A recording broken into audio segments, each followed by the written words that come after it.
Zrobimy dzisiaj pyszne pierogi z soczewicą zieloną, z mąki orkiszowej, więc taka trochę lepsza, zdrowsza wersja. Do tego naprawdę pyszne. Polecam. Składniki wypisałam Wam również w opisie pod filmem.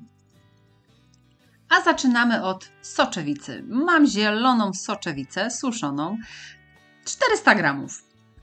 Zalewam ją zimną wodą.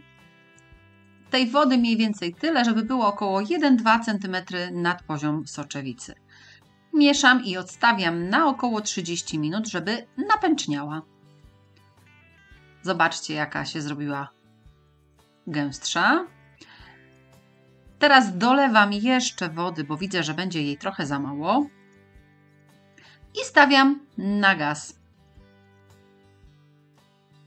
Do soczewicy dosypuję około 1 łyżeczkę soli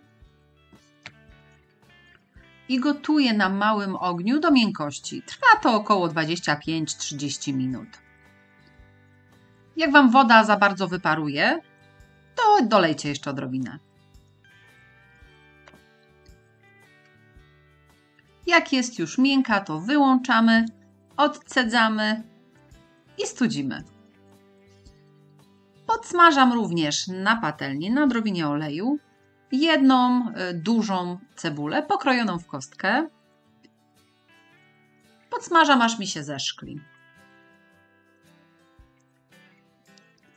Jak zrobi się już lekko rumiana, to dodaję czosnek, około 2 ząbków. Możecie dać nawet troszkę więcej, jeśli wolicie, lub dodać go później do smaku. Przesmażam z czosnkiem dosłownie jeszcze chwilę i wyłączam. Jak soczewica mi trochę przestygnie, to mielę ją przez maszynkę do mielenia mięsa na średnich oczkach. Mielę również cebulkę. Możecie dodać taką niezmieloną do soczewicy, to już jak wolicie. Soczewica zmielona, to zrobimy ciasto na pierogi. Mam mąkę orkiszową, jasną, typ 700, pół kilograma.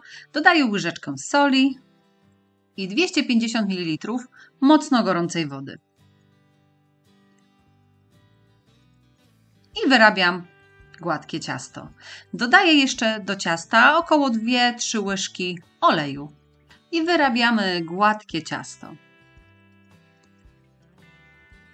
Gotowe układamy na stolnicy podsypanej mąką i nakrywamy szklaną misą. Zostawiamy na około 20 minut, żeby sobie odpoczęło. W międzyczasie doprawiamy nasz farsz sporą ilością majeranku, soli, pieprzu. Możecie dodać jeszcze inne przyprawy, jakie lubicie. Ważne, żeby farsz nie był mdły.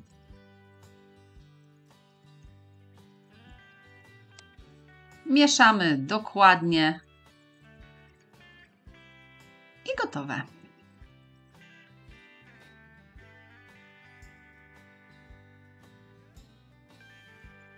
Bierzemy kawałek ciasta, na przykład połowę, resztę zostawiamy pod miską i rozwałkowujemy. Oczywiście podsypując w miarę potrzeby mąką. Ciasto orkiszowe będzie naprawdę pyszne i miękkie, jeśli je bardzo cienko rozwałkujecie. Następnie robimy już jak normalne pierogi. Wykrajam kółka dowolnej wielkości, mniejsze lub większe. Wszystko od tego zależy, jakie duże pierogi chcecie otrzymać.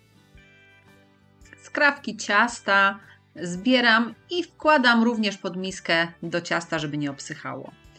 Nakładam sporą ilość farszu i zlepiam pierożek. Z tym farszem bardzo dobrze się lepi, no i to ciasto jest naprawdę fajne do lepienia.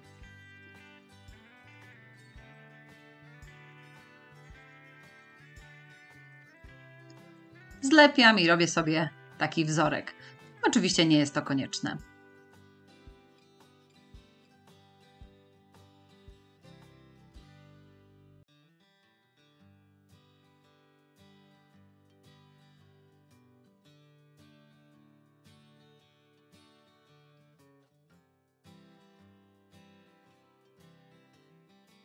W małym rondelku jeszcze podsmażam sobie na masełku jedną pokrojoną w kostkę cebulę. Aż się zeszkli pięknie. Gotowe pierogi wrzucamy partiami na osolony wrzątek. Wrzątek posoliłam około 1 łyżeczką soli. Wrzucamy, zamieszajcie pierogi. Przykrywamy i gotujemy pod przykryciem, aż wypłyną. Jak wypłyną, odkrywamy i gotujemy około 2 minuty. Po tym czasie wyjmujemy na talerz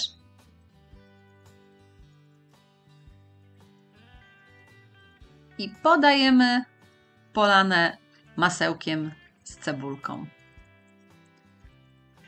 Ja jeszcze lubię po wierzchu je odrobinę posolić.